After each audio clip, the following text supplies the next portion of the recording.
In the real world, Formula 3 is a proving ground for many a young driver. A step on the open wheel ladder in which things really start to get serious, you see some future greats begin to shine. Here in the PRL, the F3 Series has become one of the most competitive on the surface. And among those talents who have shown brightest, David Holland has claimed multiple championships. With the new season starting, he's the man with the target on his back. We'll see if anyone is able to step up to challenge him as we get ready to watch round one of the PRL Formula 3 Series. And you'll see it all live here on the Global Sim Racing channel and the iRacing Esports Network. Hi, I'm Joe Peak, and with me in the booth is Sam Ryman. Behind the scenes is our director, Sean Crackers Ambrose, and he's using cameras provided by Dougie Beard.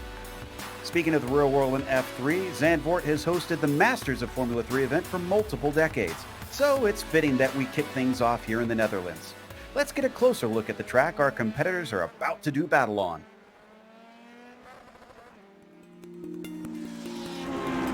Welcome to Zandvoort.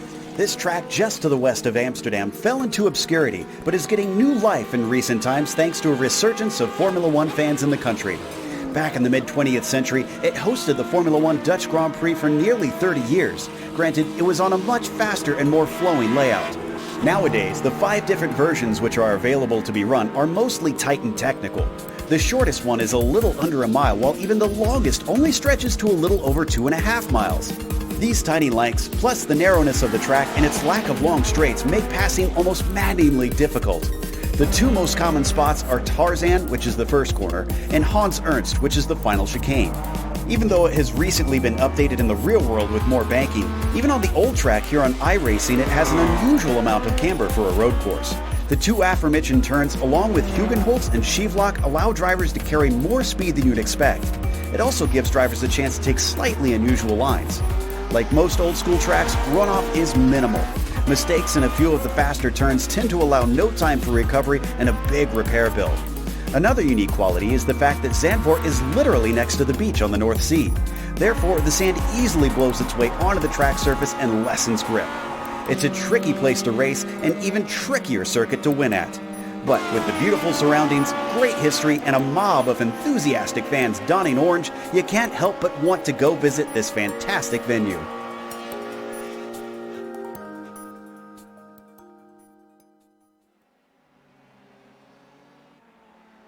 Zandvoort has, of course, recently seen some updates, but we're still racing on the version before we've got all that new banking. So, Sam, why don't you run our audience down on how this car and this track are going to interact today?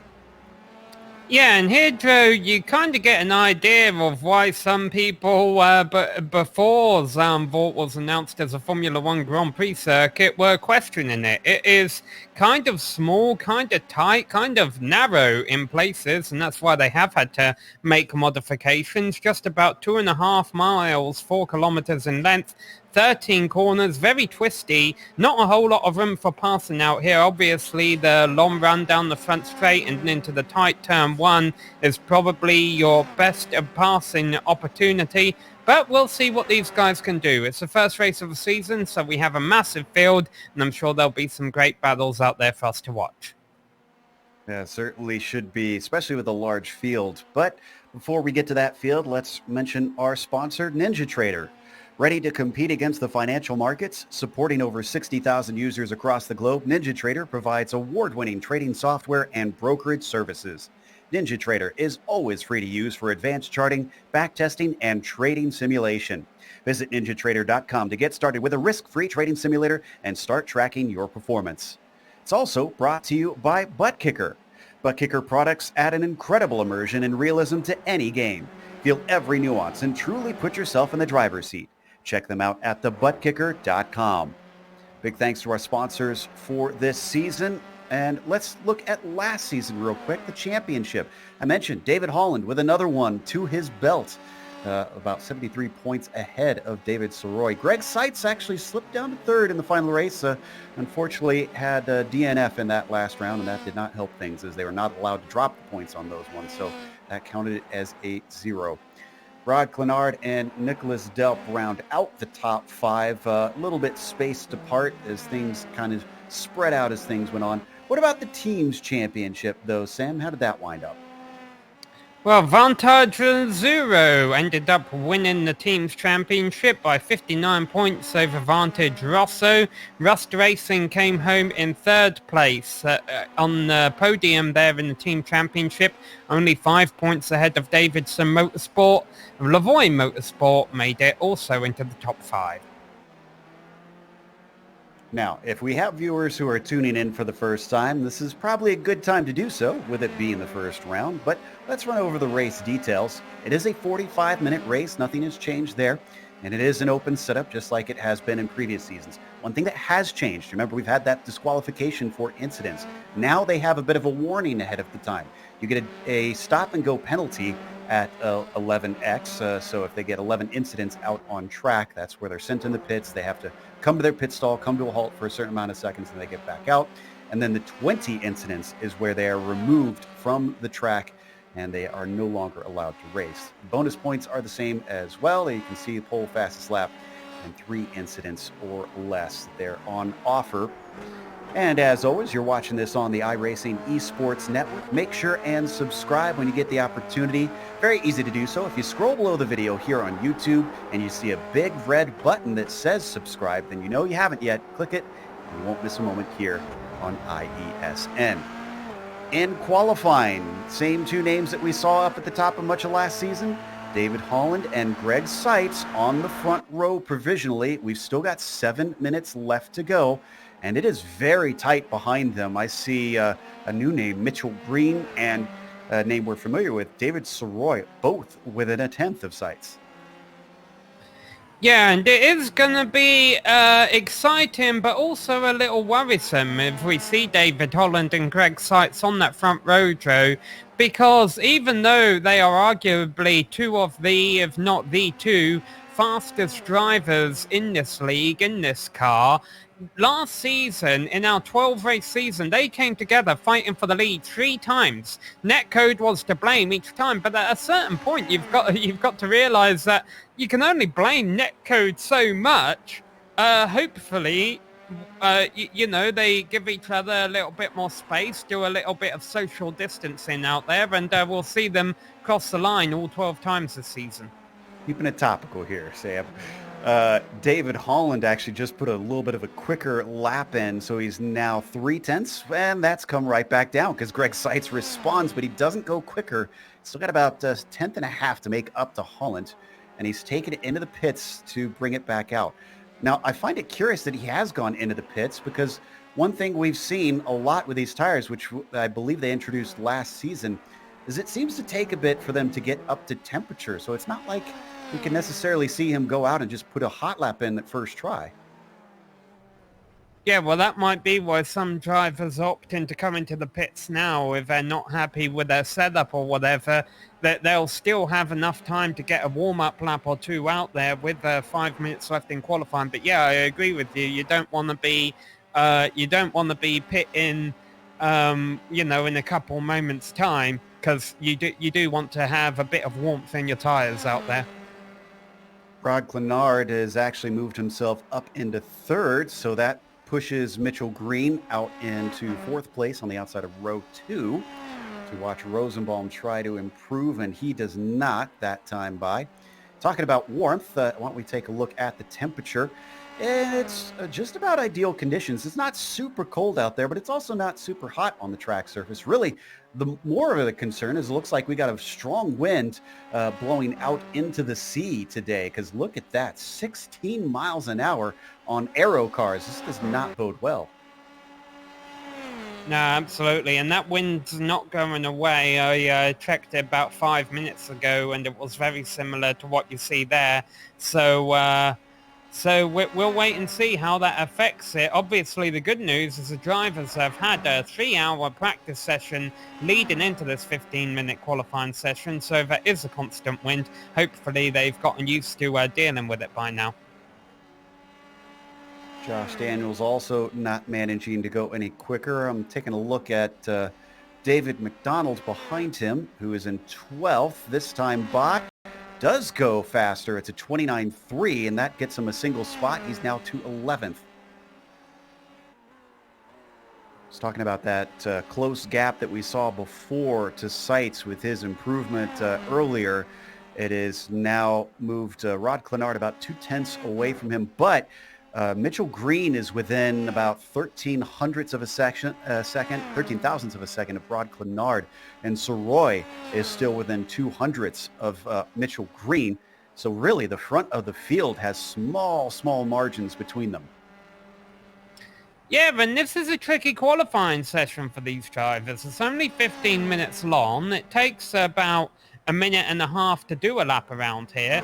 But, so, already you're limited on the amount of laps you can do, but you have 38 cars out there, and it's a relatively small racetrack. There's a wide variety in the times. Our fastest laps are 1 minute 28. The slowest lap right now is a 1 minute 34. So, 6 seconds span in the whole field. Granted, that's over 36 cars. It's expected that you'll see a little bit of a spread with that being the case. So these drivers are having to fight traffic, they are having to fight the clock, and they are having to fight a very tricky race course. And, there might be some drivers who are a little bit out of place after qualifying here. We'll wait and see who our big movers are in the race, and also if we have some drivers who maybe got a good lap in but drop back through the field. I think we're going to see quite a bit of action in the opening laps. Watching Raymond Day there, the Club West driver not able to go any quicker on that 29.1. Still has about 7/10 to try and get up to the top of the timing sheets, as well as 2/10 to get to Kranefoos, who is in 8th. Sam Herner is sitting ahead of him in 7th, we just saw on screen. What about Rosenbaum this time by? Looks like he also is not able to go any quicker, running just around a minute and a half for most of the drivers in that range.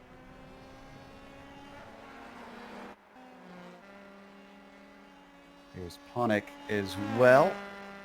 Stays in 27th. That looks like that was an outlap, actually. Well, this car will be easy to spot during the race. Let's see if he makes it himself a bit easier to spot on the leaderboard with a good lap around here. Well, I guess he figured he was in the Netherlands, so might as well put a lot of orange on. And it seems like it did help him go a little bit faster because he moved up to 19th. Brett Thurman, and this one just missed. Oh, he's 16th, I see. I was trying to catch on the screen there. Stephen Verity stays in 12th, so he does not improve. Less than a minute left, too. Looks like Dzube is not going to be able to get a lap in, judging by his spin there. Actually, he might be able to start one, because that looks like that was on Lyondike. That's the final corner. Yeah, that could kill your momentum, though, getting to the start-finish line. But yeah, sure enough, Joe, we're getting ready to start the final moments. Obviously, if you see some drivers duck into the pits, that means they know their lap time isn't any good and they want to get one last practice of pit entry in, because they will have to make a scheduled pit stop during today's race. That's a good point. We haven't talked about that. And that is a pit entry that does need practice. Lionel Duprat stays in 10th as Basigalupo. That's a name we haven't seen in a minute. Trying to see where he wound up. Looks like 15th. And that last lap was not his best as the checkered flag now comes out. Who's going to be our first to complete their qualifying? I think it's going to be Kevin Santana, who is unusually low. And 18th, he's really got to try and pick up the pace. He does by about 3/10, but that only puts him in 12th. Yeah, it's going to be a lot better starting up there, though, than towards the back. So good on him, finding 3/10 right at the last moment of asking there. Let's see if anyone else can copy him. Ooh, Verity does. He goes up to 9th with a 29.1. And Greg Seitz. Oh, Greg Seitz up to the pole by 1/100th of a second over David Holland, who is in the pits, so he is not able to respond. What about Mitchell Green? He's coming to the line now. He's one of the close ones that could maybe get into the mix. And as he does cross, it looks like that doesn't count. Seitz seems pretty safe for the pole at this point. Yeah, so a couple of drivers getting nice laps in right at the last moment of asking. I believe this is Sheldon Rosenbaum we have on camera here, and he's looks like he's coming into the pits. Yep, going to practice that pit entry. One car left here. No, he's coming in too. I think this might be done. Oh no, there he goes, just driving over towards the pit wall, trying to celebrate his qualifying time with his team. That did not improve for Daniel Barnett, who we were watching. Eventually I'll get his name out. But that is our qualifying. So let's go through the starting order of this relatively large field for the first race of the season. Greg Seitz, as I mentioned, just snuck into the pole ahead of David Holland. I think he's hungry to try and take that championship. Rod Clenard will be starting in third behind. Then it's Mitchell Green in P4 with David Soroy starting in fifth. Mauricio Quero starts in sixth with Samuel Herner starting in seventh position. David Cranefoos will be P8 and Stephen Verity in that last lap managed to put it in ninth. Then the top 10 is rounded out by Raymond Day, who usually we see much higher up the order. Yeah, Lionel Duprat will be starting down there in 11th ahead of David McDonald. Kevin Santana will start from 13th place ahead of Matt Quinn. Rounding out the top 15 will be Joshua Daniels, and rounding out row number 8 will be Lucas Basquialupo. Alex Guillaume will be starting all the way back in 17th place ahead of Brett Thurman. Right now we're about the halfway point of the field. Owen McLaughlin will be starting from 19th ahead of Sheldon Brisbane.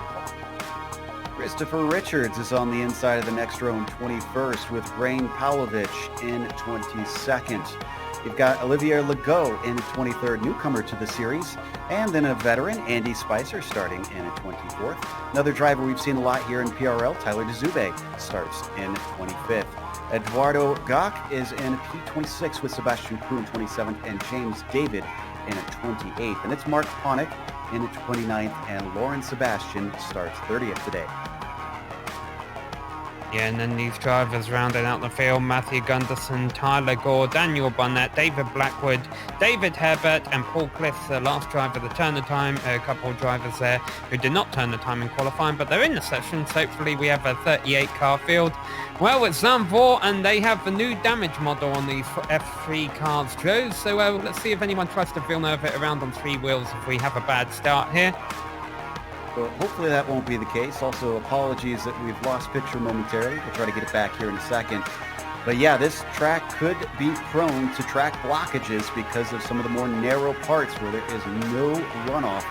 Hugenholtz is a corner that comes to mind, as I think we're just down to a couple cars that we're waiting on, and I do see everyone still in the session, so we should have all 38 runners start today. That's going to be a big field.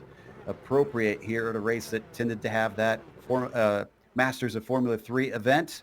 As the clock ticks down, the time is out to grid. You better be out there because the lights are up, the engines are revving, and the green flag is out on the opening round. Greg Seitz with a horrible start, unfortunately, to his inside. David Holland already has the desired line, and he might even get overtaken by Rod Clenard, who's looking to try and sneak his way into there. He's not able to get it, but our new leader is already David Holland as Soroy falls in line in fourth, little side-by-side for fifth with Mauricio Quero and Mitchell Green getting overtaken by him.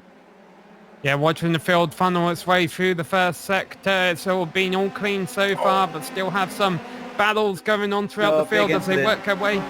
Oh, we got trouble at the back. Yeah, I see Gunderson involved in it. Gach is involved in it. A lot of cars, unfortunately. It collected at least half a dozen. So as we continue to watch our leaders, we'll get back to that replay in a minute. But David Holland leading ahead of Greg Seitz. And then Rod Clenard with a lot of pressure from behind as David Soroy is just right underneath that rear wing.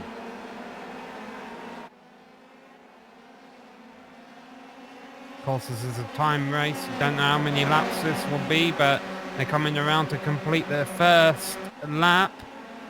About 90 seconds around here, so use that to do your math if you're a math whiz. But right now, I'll tell you the math is that David Holland started second. He's up to first, and I'm sure he intends to keep it there and get off to his championship defense with a W today. But there'll be strategy the play throughout the race for Greg Seitz to see if he can do the leapfrog on the track or on pit road. They come around to complete the first lap. Soroy looked like he had a good run there, but nothing doing. We saw someone looking to the inside farther down. I think that is McDonald. Oh, we got a car off just in front of him. That's Verity. He just overshot turn one. Stephen Verity and there's another car who's done the same thing. Well, if oil on iRacing was thin, I'd blame that. But yeah, 2 cars just completely overshot the first corner. Well, it is first lap, so tires could still be a bit cold, unfortunately. Maybe that's what caught them out. Hopefully that won't be an issue as they start to get up to temperature. I think we're clear enough that maybe we could get a look at the replay. Yeah, I think we don't have as much action, so let's take a look at what exactly happened here. Didn't even get to see what started it myself. Well, this is actually quite telling. This isn't the replay we wanted, Joe, but that's just telling itself the amount of cars we have into the pits at the end of the first lap. I think Gok is the first one to make contact here. No, he's not, actually. Andy Spicer is. He got together with Sebastian Prue, and there you see the melee that just ensued. That is one of those narrow points I talked about, with drivers having nearly no place to go. Oh, so many collected. A lot of parts flying, too. Yeah, some cars able to work our way through. Once, we get a couple of laps on the board, we'll be able to give you a casualty report of who's out and who's just lost a lap or two. We've come back live. Fans of Daniel Cranefoos, he had a slowdown penalty in the latter part of the lap, and that sent him down to 12th place, unfortunately. So we are watching our leader, David Holland, work his way through the S's, coming up the hill. Still being chased by Greg Seitz. It's about half a second between them. They're starting to drop Rod Clenard. It's 1.2 seconds to the third place driver, where he's also got David Soroy on him. And then you have another gap back to fifth for Green, about 1.2 to him as well. Yes, the leaders have kind of got themselves sorted out early on, and fortunately for the drivers who have gotten off to a good start, as we mentioned, this isn't the easiest track to make a pass on, so they might be sitting safer now. This is a potential passing opportunity, this chicane. You have a little bit of a run down to it, and you can try and attempt to cross over on the exit as well, so hopefully we'll see some excitement there as the race goes on. Yep, we're riding on board with Mauricio now, giving chase on Green, exiting Lyondike, one of those critical corners. You talked about it before, Sam, needing your momentum down this front stretch, and he looks decent, but I don't think he's quite close enough, although he is following in the draft as much as possible here. And yeah, taking a little bit of a peek as well. One thing that these leaders will have to deal with before too long, just due to how ugly that opening lap was with that wreck at the back, is lap traffic. Matthew Gunderson is the last car on the lead lap in 34th. He's only a few seconds up the road from the leaders. So, that could be something that affects the outcome of this race. We'll have to wait and see. But it's also nice to see that the car he's up to 32nd now. The car in 32nd is still on the lead lap, so that means we've only lost 6 cars at most there. I almost lost another because Christopher Richards had a little spin that was into Hugenholtz. Don't really need a replay, but he's got it going again. He didn't hit anything. Meanwhile, in 8th position, a little bit of a train of cars forming. Sam Hermer being followed by McDonald, Duprat, Santana, Cranefoos. Actually, this goes back quite a ways. Yeah, and I'll be wishing the best for Samuel Herner here. Normally people named Samuel on iRacing have a bit of a curse against them, but fortunately for Samuel Herner right now, he's holding on quite well in 8th position. But as you mentioned, a bit of a train forming behind him, and we'll see if anyone attempts to move down the front straight here.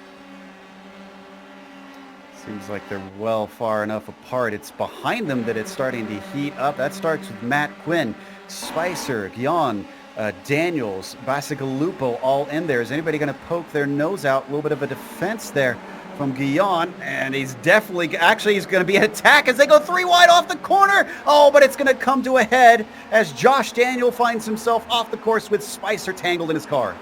Yeah, and that was lap traffic for you. A 3-way battle for position. Caught the lap car of Andy Spicer. Andy tried to stay out of the way as much as he could, but unfortunately they just ran out of racetrack. So that's a combination of lap traffic and a narrow racing circuit there, unfortunately. And you can see when tires touch tires on open wheel cars, it is bad news. Almost hopped it up and over, but thankfully didn't actually tumble. Unfortunately, I think the car is still done for the day from the looks of it in pit lane. Looking at 13th, it seems that Matt Quinn is being chased by Jan and Bacigalupo in the interim. We got a car off track. That was Kranefoos losing more positions. Definitely not the start that Kranefoos wants. Here goes Lucas. He's making a move. He makes that move successfully. Here's a replay of what happened to Kranefoos.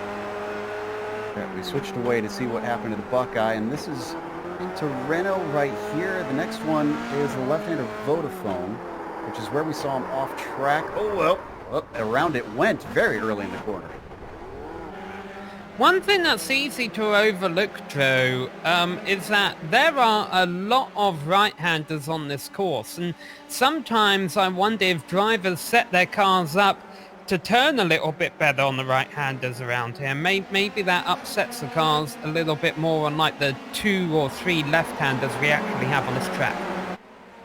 Could be. This battle stays very close in this group. I'm keeping half an eye as well on the leaders, because Seitz caught up to Holland, and they were lapping the car of Matthew Gunderson, which did slow them up slightly. But I think he was catching them before they got to the back of Gunderson. I get the feeling that Seitz is starting to pick up the pace. Yeah, well, he was the fastest qualifier, granted by only 1/100th of a second. The only reason he's not leading the race is he got off to a bad start. But, there's some tracks where running second place might not be a bad idea. You might be able to save a bit of fuel. Unfortunately, I don't think Zandvoort is the kind of track that leads itself to fuel conservation, but I mean, every little helps. If Greg realizes he's not close enough to make a move on David Holland here, which, let's be frank, he's not, he might opt to lift off the gas a little bit and just ride in second for now, save fuel, and create some strategy options later in the race. There's the lap comparison at the bottom of your screen. Holland was quicker those first 2 laps of the 5 that we're looking at, and then it seemed like he lost a decent chunk after that. So not sure, maybe it was the lap traffic that started to slow him up in the dirty air, but hard to tell. We'll wait and see what happens as we're approaching the 10-minute mark.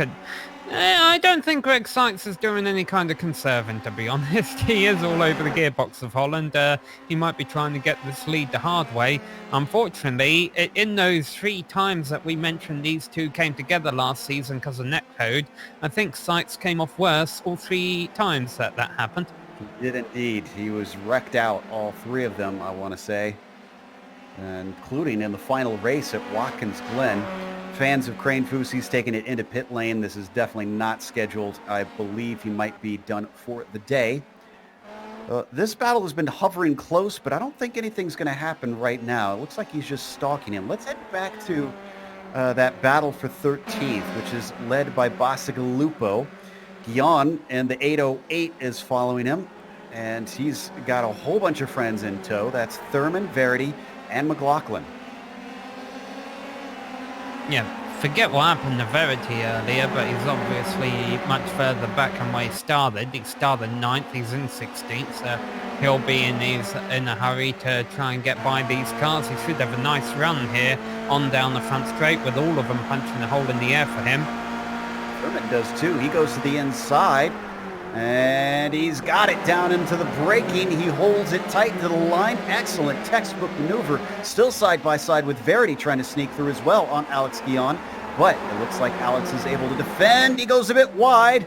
And Gerlach, then it swings back the other way here into Hugenholtz. And finally, they're able to get back onto the power up and over the crest. Still nervous moments for the 808. For those of you trying to recall what happened to Verity, he ran off on turn 1 on his own, so that's what's put him back here. So obviously he would have been kicking himself a little bit for that mistake earlier, and I'm sure now that he's got his bearings, got his tyres up to temperature, he'll be trying to make a move. This track, you will notice, and iRacing simulates this pretty well, a lot of grass and gravel gets kicked up on the race circuit around here. You will start to see that on the track, and it does make a difference on iRacing. If you run over some grass or gravel when you've got a bit of wheel in the car or you're locked up a little bit, it can cause you to slide. And I think I thought Verity might have tried to make something happen there, but not yet. It was awful close. I'm kind of surprised that he didn't. Maybe he's waiting here for the front stretch. Keeping an eye on it. We don't have to go to it, but Soroy is very much putting pressure on Clenard for third place as well. I'll give a shout if that starts to get any closer. And here we go. Down into Tarzan. Verity is onto the inside, and it looks like Verity's got it. Yep, Severity takes a position, but we jumped up to the spot to third there a little bit as well, because it is close, Joe. You're right, this battle for the podium position is on. Soroy is all over the back of Clenard. As a matter of fact, there's a lot of Noah's Ark going on throughout the top 8. 5th and 6th are to get on track, and 7th and 8th are to get on track too. Yeah, it's you can practically, actually, yeah, you can see there in the camera shots both battles right there. So drivers are obviously using a little bit of that toe to stay with one another. So they come down here into Hans Ernst one more time. Clenard still successfully staying on the podium. Looks like Green still in that 5th place, and as well you can see Raymond Day back there just way in the back ahead of Sam Hermer. This is the spot where everybody is on the attack, onto that front stretch. Boy, it's going to be wild if iRacing gets the rescan and gets that banking into there, because it's going to be all the faster here into Tarzan. No change. Oh, maybe a change behind them. A big look to the inside from Quero on Green.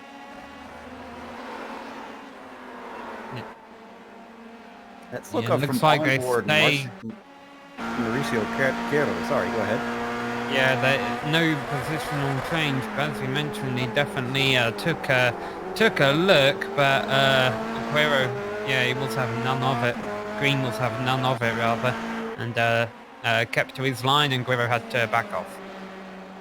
For fans who are looking at the paint scheme of Quero, wondering what part of Texas he's from the chilly part of Texas, actually. As he comes around Renault, looks like he's lost a little time to Green ever since that attack, so maybe he's having to reset up. Yeah, it was a late move. I mean, I don't think that was ever on. Maybe last lap it would have worked, but I mean, he made the right decision to back out of it anyway. Let's see what happens, because this battle is definitely closing in on the battle for 3rd and 4th. That's a good point. I hadn't even noticed that a little earlier, that Green is reeling in Soroy. So David might have to make a move soon here if Mitchell continues to reel him in. And I don't think we're going to see anything into Tarzan this time, because they are all spread out. Yeah, our leaders just closed up a little bit. Holland caught a lapped car, the lap car of John Addison at a bad spot, and that allowed Greg Seitz to run right back up to his rear wing. And that's telling, because remember last time I noticed it was lap traffic that he had gotten closer, so I suspect maybe the initial call that it was indeed a lapped car that caused issues that made them close up together. Meanwhile, don't need to go to a replay, but David McDonald had a big off in Tarzan this lap. He got it going, but he lost 2 positions in the process. That bumps him down to 11th.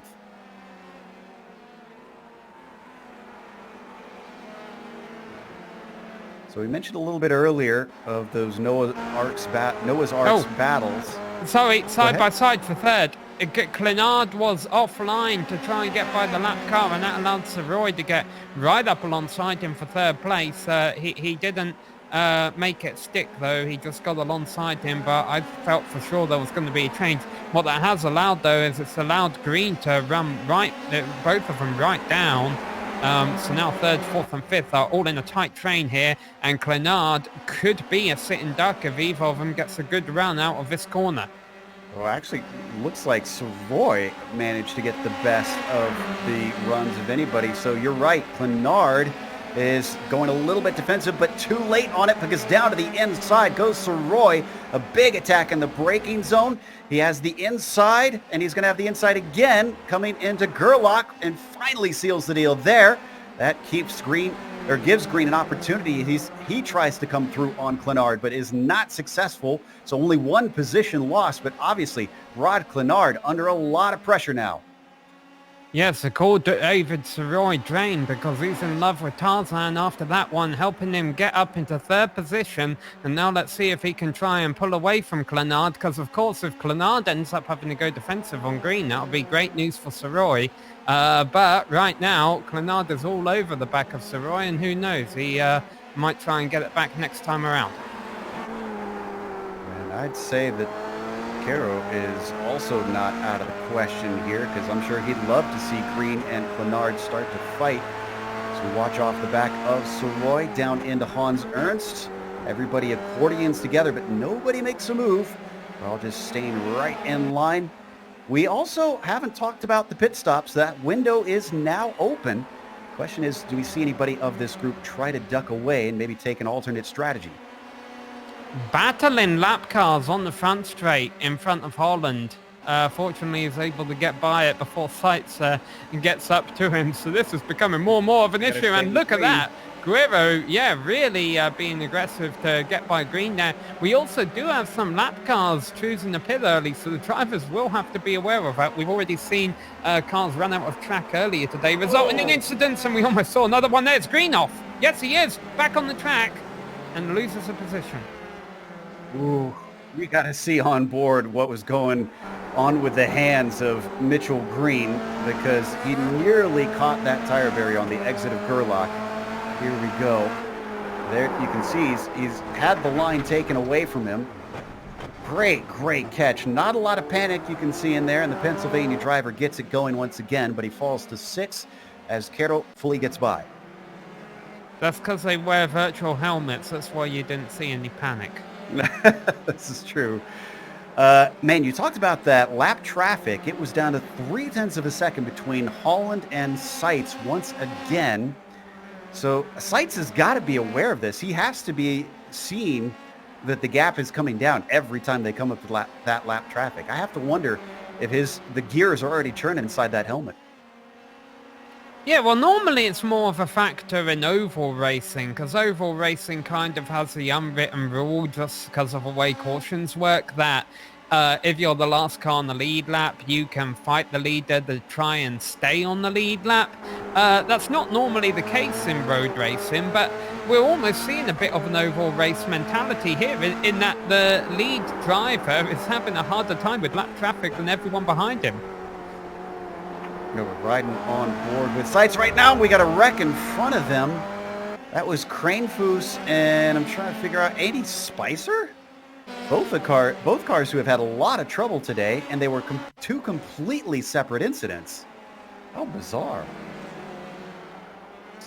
Spicer's already had his spin, and there's Daniel just following suit behind him as the leaders stream on by.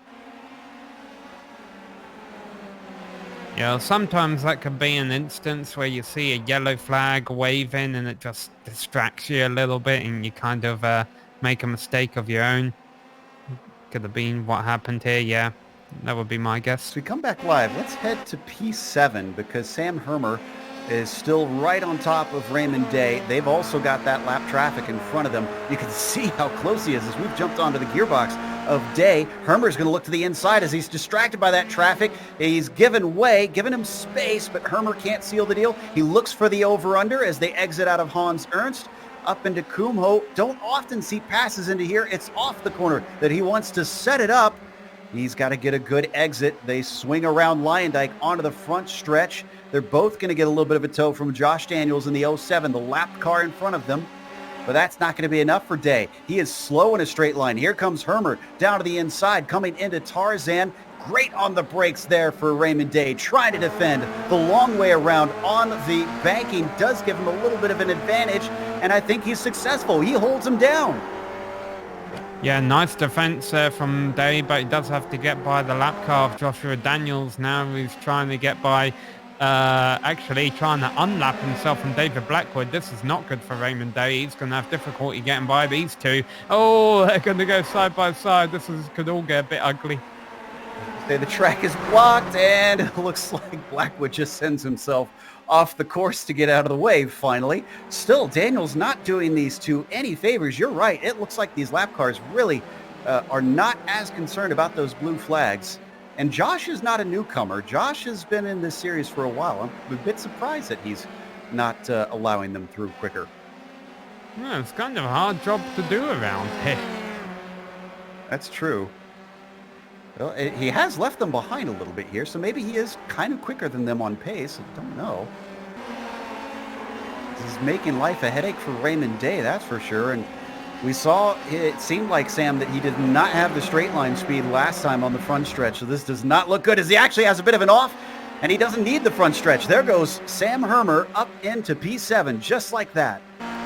Yeah, I was about to mention for new viewers of the series that these are open setups, so that might be why you're seeing some drivers go a lot faster than others down the front straight. And obviously, I think that also helped Samuel Herner hold on to 7th position there. Great heads up from Sam to manage to sneak through there and get into the top 7. But now he's got to try and drop Day, which he isn't doing right now. They're still dealing with that traffic in front of them. And they've got a battle for position, I think, as well with Hebert and Richards.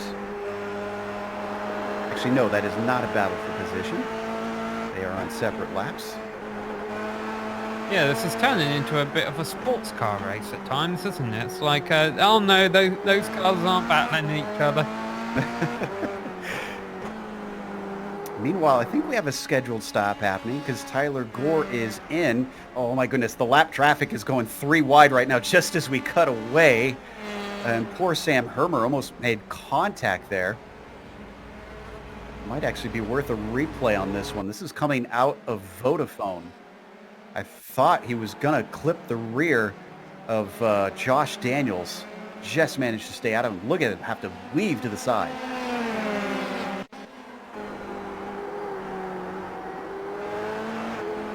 Oh. Man, great thinking, quick thinking there from Sam.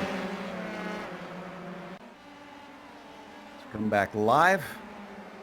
Hermer has used that traffic to good effect now, and Raymond Day has fallen away from him. Tyler Gore has returned back onto the track. He is in 20th place after that scheduled stop. Meanwhile, what's happening with our leader here? David Holland is got Greg Seitz holding at that 0.6 of a second behind. Now 0.7, as it's still hovering roughly about what it's been for much of the race at this point. And we are past halfway. Haven't seen an attempt from Greg Seitz quite yet. I wonder at what point does he say, I got to really push, I got to make an effort. Yeah, I definitely...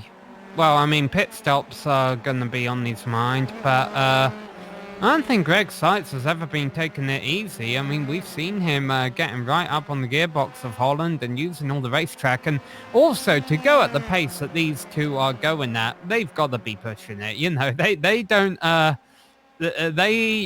pull away from the rest of the field by 10 seconds by being amateurs at this. That's a good point. It does seem like it is pretty torrid pace between the two. We got to go back to Mauricio Quero, though. The Chilean driver, well, he's going to get the spot easily because Rod Clenard actually heads into the pits. Soroy is in too. I almost wonder if when you see this many leaders coming in, if that means they have reached their fuel window and if pit road is about to get very busy in the next couple of laps. And Rod was a little slow coming into his pit stall. It almost looked like he couldn't find it. He was blind a little bit behind Soroy. Soroy comes out in a little bit of traffic. Stephen Verity ahead of him.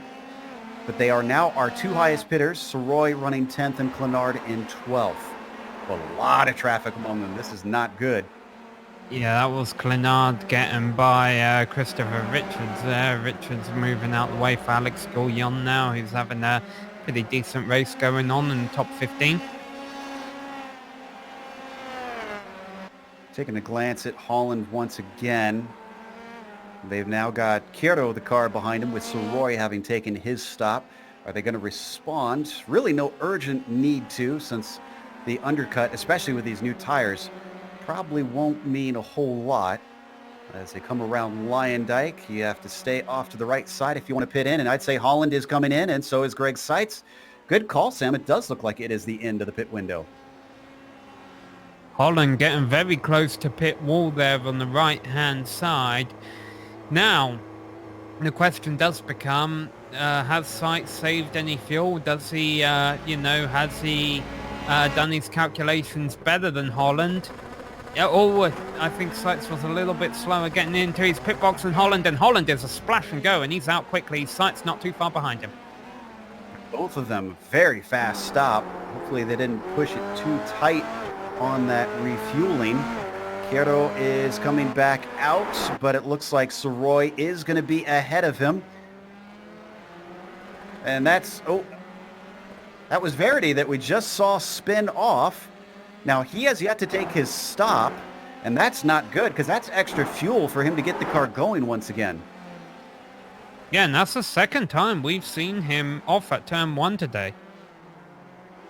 Clearly his Achilles heel, and eventually gets it going. He spins off to the inside mercifully, so he's out of the way of everybody. Returns to the track. We're still waiting on Verity. We got another spinner well down at the Zubek. hairpin. David McDonald has gone around at the hairpin. Fortunately, he spun out of everyone's way, but that's going to cost him time. He's down in 12th. Don't have the replay, it looks like, on that one. So among the top in our field, Holland and Seitz stay in position, but Seitz loses about half a second, maybe a little more than that, to David Holland. Soroy back out 8 seconds behind in third. Kierto is trying to catch up to him, and he did overtake Rod Clenard in that pit stop by about half a second. So that worked out well for the number 79 to get himself up into fourth. Clenard falls to fifth.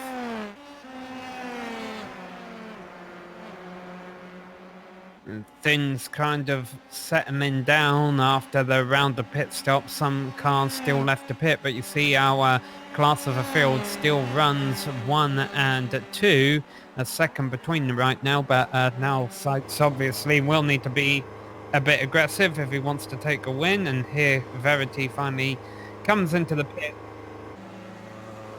He's joined by Tyler Dzube. Those are our last two cars that needed their stops, so they're going to shuffle on down the order. Behind them, that does mean that Mitchell Green moves back up into 6th, Hermer back up into 7th. Raymond Day is down in 8th currently. And then our top 10 rounded out by Duprat, and then you mentioned McDonald having some issues.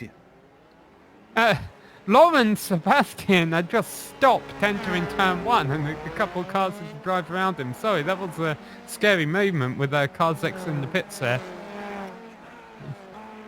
Was he coming out of pit lane? I did see at least one car do that earlier where they didn't think they were clear heading into Tarzan. Yes, indeed. There you can see he's exiting, so that's probably why he came to a halt, trying to stay off the racing line. This is good intentions, but it almost ends in disaster. Just waiting. Yeah, the other exiting car had to weave around him. Oh, multiple cars. You were right. He really does come to a complete halt. There, he finally gets some clear track and eventually gets going once more. So who are our big movers? Well, right now I'm seeing Tyler Dzube up from... Oh, wait, no, he hasn't updated on my timing and scoring. He was... Looks like he is from 25th to 17th, which isn't bad. But Tyler Gore has gained a lot. And where is he right now? As we ride on board with him. 18th, it looks like. That's from 32nd on the grid. That is with qualifying.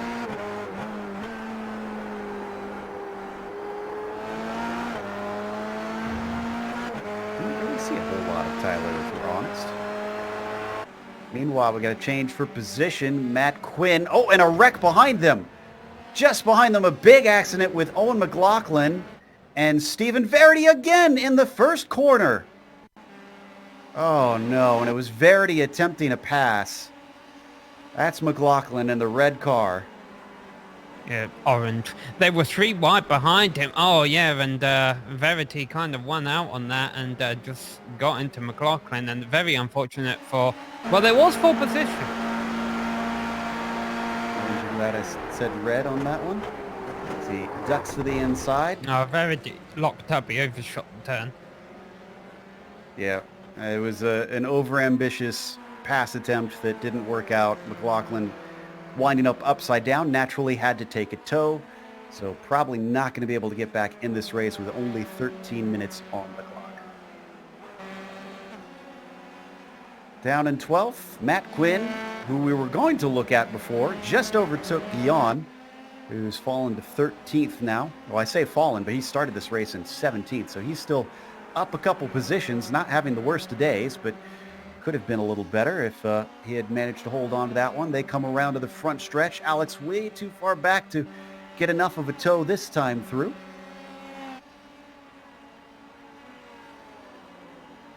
I think we've made a few people excited about when Formula One finally gets to race here, Joe. It's funny you said that. A lot of back. Yeah. I was just thinking, I was watching the cars coming down the front stretch. I cannot wait to see Formula One cars actually come down there in real life. Sadly, we won't get to see it this year, it seems, since unfortunately that race has been canceled. As we switch over to some of our cars battling up through the S's now. Quinn and Guillaume going by David Hebert. Hebert, one of our lapped cars, still trying to just get the laps in. They do have a rule in this series, Sam, that to get points, they do have to complete at least 50% of the race. That's why we're seeing so many actually take the cars back out and at least try to get what they can. Good news for anyone who crashes now, obviously, as we're way beyond the halfway point of a race. The good news for David Holland as he's holding a 1 second lead over Greg Sykes with just a little bit over 10 minutes to go. Like you mentioned, Joe, our 2 leaders are very short pit stops, so I hope this race doesn't go on much longer than what either of them were anticipating. Keep a close eye on it, because if they do get an extra lap, it's not a track where you can really coast around to. As we ride on board with our leader, there's the comparison between their 2 stops, and just a 10th between them, at least in the pit stall. And then in and out is where it seemed to really make the difference.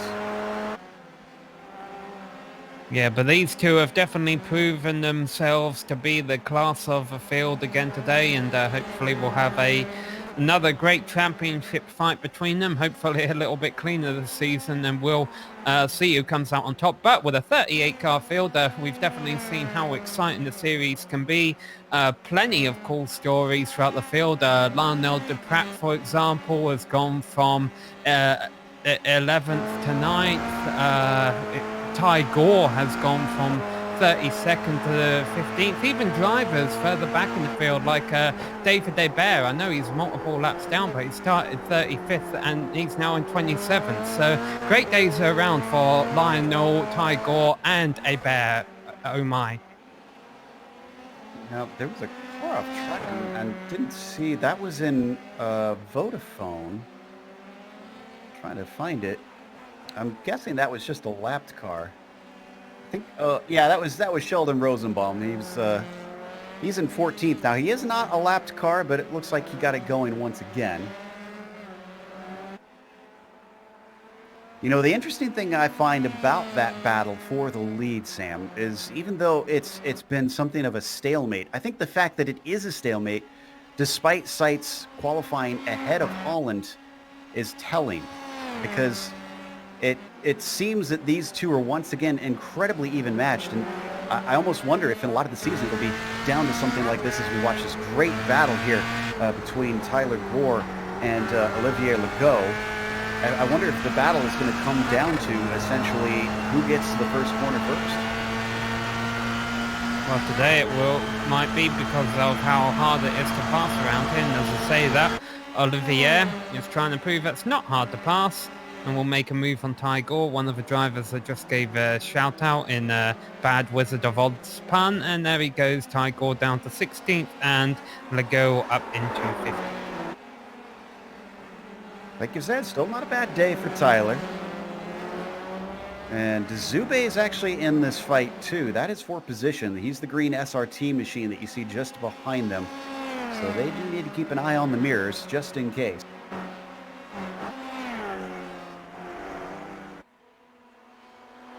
Now down to 8 minutes left to go. And a lot of the drivers have spread apart. You talked about that social distancing joke. Honestly, the battles are kind of drifting away from one another. As Dzube just got by Gore in an unusual spot.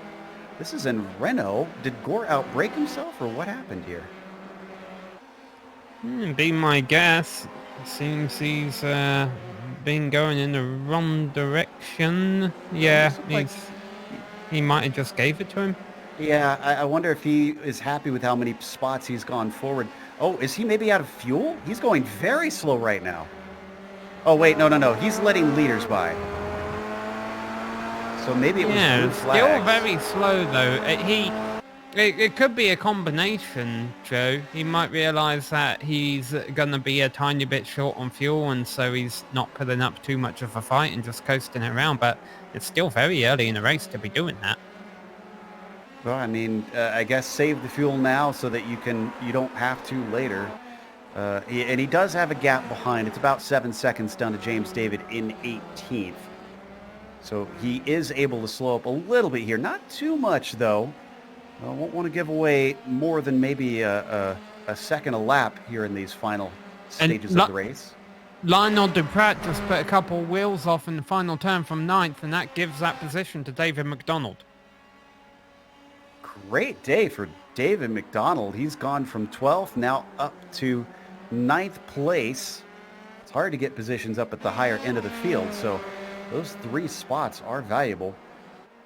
Let's watch an onboard real quick to see how this happened with Lionel Duprat, because I didn't even get to catch this myself. Yeah, I think it was just an unforced error. Well, it's already happened by this point. Go back a few more seconds. Well, there we go, the pass for position. Now we'll get a replay of what led to that pass to position. He just overshot, and actually quite a good save. A nice job of just keeping it pointing in the right direction. And you can see the fans celebrating in the background. I tell you what, though, you talked about the lucky save. Pratt actually got a little bit in the air from a bump in the sand there, so not something you generally want to do in the Formula 3 car is get 4 wheels off the ground. Meanwhile, if we jump back to our leaders, Seitz closed it down to about 0.8 of a second for a moment. Holland, though, is going by lap traffic. This is Dzube that they're overtaking right now, so maybe that has split them back apart, as Seitz also has to deal with it. He finally gets by, and it has gone back up to where it was before, just over a second now. Yeah, I mean, the bad news for David Holland is the lap traffic's going to keep coming at him. The good news for him is, obviously, compared to earlier on in the race, lap traffic might not be involved in as heavy battles. You know, they've spread out from their opponents, and so they might be more willing to just let Holland by at this point. Yeah, and I'm sure that is a big relief for David Holland, that he doesn't have to get caught out as much by them. Olivier Legault is the next one, so he lets him by. And he puts a car between himself and Seitz. That's not the only battle going on, though. Clenard, who seems to be slipping backwards a little bit. He started in 3rd, he's down to 5th, and he's under threat to fall to 6th now because Mitchell Green has caught up to the back of him. You can see there's about half a second between them. And if he gets a good enough run, actually, he could get himself a chance down into Tarzan.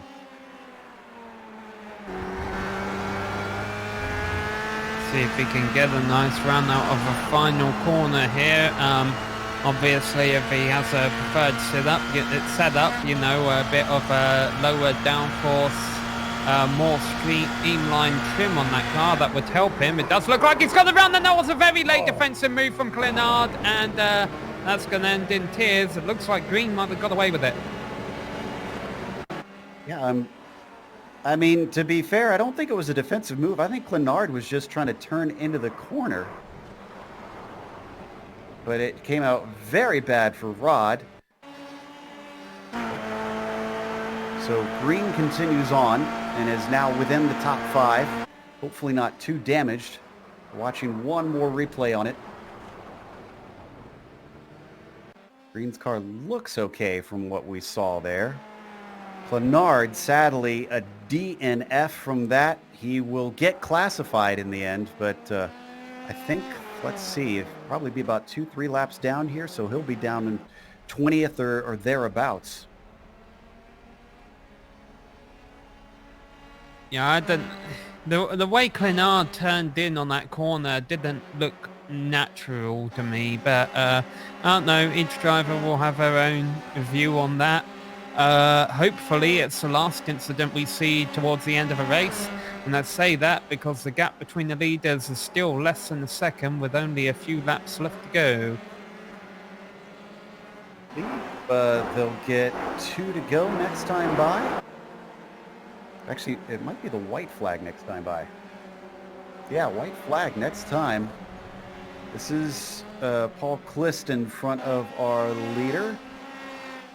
Paul started this race in 36. He's up to 24th. Hasn't really shown up a whole lot, so I think he's just keeping the car planted on the track. Having a little bit nicer day today, it seems, than he did in the GTE cars. Yeah, Greg Seitz, so not too pleased with him right now. He's not getting out the way, and that's going to create a little bit of a gap between our two leaders. Greg Seitz comes over into him, and we've got a car off in the background as well. Oliver Legault just went into the wall. I saw that as that was happening. Well, Legault, he definitely contacted the tire barriers there, and there you can see Legault's incident that was going on simultaneously. Oh, boy, he slapped it relatively hard. Kind of amazed the car is still going. Boy, that lap traffic was an absolute nightmare for the 74. It's 2.5 seconds up to David Holland, and right as they come down to the final laps here, which it is indeed, Holland coming across the line with 1 to go, just under it. If he had been any quicker, then he might have had that extra lap we were talking about, Sam, that the fuel could have been a little shy. Yeah, I'm sure Greg Seitz won't be pleased with the way he was treated by that lap traffic last lap. But for any consolation, David Holland has been getting the short end of the stick on pretty much every other lapped car they've approached today. It's just unfortunate for Greg Seitz at the time he got the short end of the stick, it was with 2 laps to go. And the good news for Holland fans is that there is no lap traffic in front of him until you get to Sheldon Rosenbaum, who's probably a good a dozen seconds up the road. So not likely to catch him here on this final lap with just 30 seconds left to go on the clock. The opening round is looking like it's going to go in favor of David Holland as long as he brings it home safe.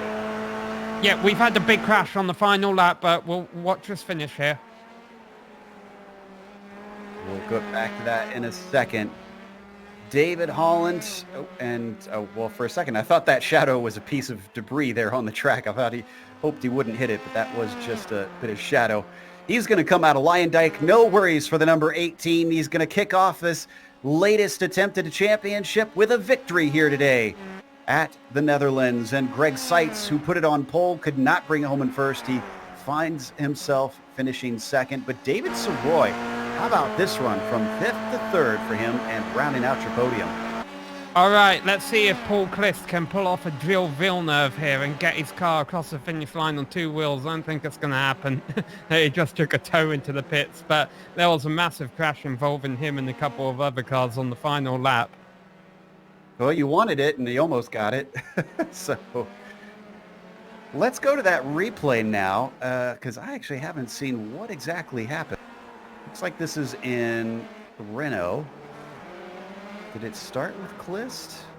Yeah, it spun and 2 more cars piled in there. I don't think any of those were lead lap cars. It's Richards and Hebert were the 2 that got into him, unfortunately. Both just kind of innocent bystanders. You can see That new damage model on iRacing continuing to be tested on this car. It still looks spectacular every time we see it. Fortunately, not the spectacular ending these drivers wanted, but we got a good race today, and we're going to talk about it in a bit in our post-race show. Don't go away, because we'll have the unofficial results as well as driver interviews with you soon after this break.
Welcome back to Zandvoort. We watched round one just now of the PRL Formula 3 series. David Holland, who started on the front row, wound up finishing on the top spot, taking the win once again, with Greg Seitz finishing in second. The good news is at least they didn't have any ghost contact today. Of course, David Silroy finishing in third behind them, with Mauricio Quero, a very hard fighting driver today, going from sixth to fourth. Mitchell Green finishing in fifth, with Sam Hermer in sixth place. Raymond Day takes the seventh, a gain of 3 spots from where he started, with David McDonald finishing in eighth. Then it's Lionel Duprat in ninth, and Brett Thurman rounding out your top 10. Not sure if we mentioned this guy at all today, but Matt Quinn finished in 11th ahead of Alex Goyon and Sheldon Rosenbaum. He was the last driver on the lead lap. 1 lap down was Tyler DeZube, and behind him was Tyler Gore. James David finishes in 16th place ahead of Daniel Cranefoos back in 17th, and Olivier Legault in 18th place despite that late off. He was the last car 1 lap down. Rod Clenard, boy, what it could have been for him. Unfortunately, a collision towards the end sees him down in 19th in the order ahead of Daniel Barnett. Then from there, it's mostly drivers who finished either multiple laps down from incidents they had early in the race, or those who DNF'd. Unfortunately, out of our 40 car field, quite a few having issues out there on this narrow and twisty circuit. We do have our winner with us. David Holland joins us in the booth. David, congratulations on the victory. We were talking in the race that it seemed like today, one of the defining factors of the race was you getting to the lead in that first corner. Yeah, definitely. I mean, on this track, it's such a tough track already, and the car combo here with the high downforce, it is 100% concentration the whole time. There's hardly any passing opportunities. You pretty much have to wait for a mistake. So yeah, I mean, getting out there in front, that was huge tonight. We did notice early in the race that a couple times Greg Seitz seemed to gain on you, but our theory was it seemed to only happen when you caught traffic. Was the aero wake particularly bad today if you started to close up on lapped cars? Yeah, absolutely. I mean, there's a few turns here, especially the downhill right-hander. I mean, you you pretty much have to let off and almost brake, where most of the time, you're full throttle. So it's a huge factor on some of these turns because the car is just so on edge. But yeah, I mean, Greg was breathing down my neck that whole race, and it was definitely close. It was a good run by him for sure. Well, it certainly seemed like it was a decent race for you today. I noticed that you got what looks like a little bit of, is that a new livery on the car that you just put on this season? Yeah, it is. We've got Christian Gritzko back there in the paint booth working it for us, and we're all really happy with how they turned out for this season. They look pretty slick. I agree. It looks like a fantastic new paint job you guys have got. Well, again, nicely done, and hopefully we'll get to talk to you some more this season. Sounds good. Thank you, Joe. Real quick, I just want to thank Ninja Trader and also Butt Kicker this season. Appreciate them coming on board. And as always, PRL and you guys. Oh, thank you very much as well. And up next, I believe we've got Greg Seitz ready to talk to Sam. Yeah, Greg Seitz finishing in second place today. It wasn't the win, Greg, but it was still a good way to start off a season. How you feel? Yeah, I'm feeling pretty good, but a little disappointed since I had pole, and once again, bad start kind of set the outcome of the race. I think I had pace over David in this one. Every time we got separated by a little bit of traffic, I would close back when we had clear air. So, and also it was super frustrating at the end there with the traffic. Yeah, no, I noticed that you had a little bit of banning wheels with the lap car with 2 laps left to go. That kind of sealed the deal, honestly. Do you think you could have done anything with David Hollando, even had that not happened? At that point in the race, probably not. But yeah, it's just really frustrating because I wish the guys would just, back out in a straightaway instead of try to fight you through a turn when you're basically on the last couple laps. So yeah, just really frustrating from that point of view. But I don't think in the 2 laps I had left, I would have cut David anyway. How was it racing out there? This is a very tricky track. We even heard our race winner saying, that this is a hard combo. How did it feel, and was it enjoyable? Yeah, I actually thought it felt fine. I didn't really, both of us, I noticed we didn't take tires, so I was hoping to jump him with the tires, but I guess he felt his tires were in good shape too, because I wasn't feeling a lot of tire wear. It's one of those tracks where you have to kind of ride it out to the limits, but if you do, it's not so bad. I don't think I had any real moments, so it felt actually pretty comfortable considering it was a pretty hot track. And then, of course, following in David's slipstream is always a little bit difficult with the aero push, so... But yeah, I had a good time out there. All right. Well, you had a good time and finished second, but hopefully we'll see you back at Montreal, I believe we're going to next week, and let's see if you can switch a result around there.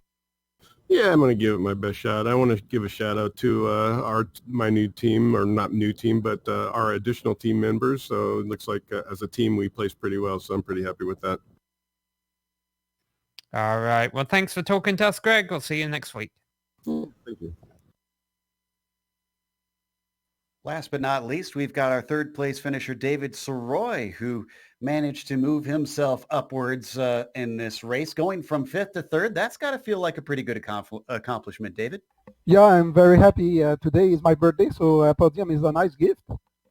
Oh, well, happy birthday. That is a nice gift for you. Do you consider Zandvoort one of your stronger ones here kicking off the season? Before it wasn't a track we saw a lot, but it's seen an uptick lately. I love this track, and the car was feeling very good here. Thanks to Lavoie Motorsport and Nitro 360 and Karting Zandvoort for giving me a good car.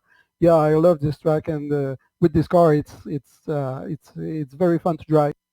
And speaking of tracks and being particular to them, you've got one of your home tracks, Montreal, coming up next week. Do you think you'll fare well there? Or is that a tricky one with the street course walls being so close? Well, it's very hard to say. I can't tell, honestly. We'll see. All right, so a little bit of uncertainty, it sounds like. David, apologies that this one's got to run a little bit short, but we've got another broadcast coming up pretty quick here. Congratulations, and anyone you'd like to thank before you go.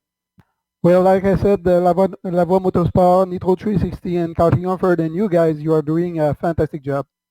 Well, thank you very much for the kind words. That was David Soroy, third place finisher here today with a big thank you to our viewers for tuning in. We got to close up ourselves, so let's thank our sponsors, Ninja Trader, who can be found at ninjatrader.com if you want to see what they can do for you, and also to Butt Kicker. They have their sim rig enhancements available at thebuttkicker.com. Also, thanks to iRacing for putting us on IESN. Make sure and subscribe so you don't miss a moment here on the network. Thanks to the companies that provide the software and the hardware for our broadcast listed here on your screen. Additional thanks go to June Lalonde, who provides our wonderful music. See the screen for how to get a hold of more of her great work. And thanks to the team today, Sam, Sean, and Dougie. If you'd like to find out more about GSRC, including upcoming races, you can find it at globalsimracingchannel.com. Also, check us out on social media, with our Twitter being at GSR Channel, Facebook, Global Sim Racing Channel, and Instagram, GSRC_Graham. As we mentioned, heading off to Canada for the next round will be Thursday, March 26th at 9 p.m. Eastern. We also have upcoming races for other series listed on the screen, so check those out and mark them down on your calendar. But until next time, race clean, race hard. See you on the track.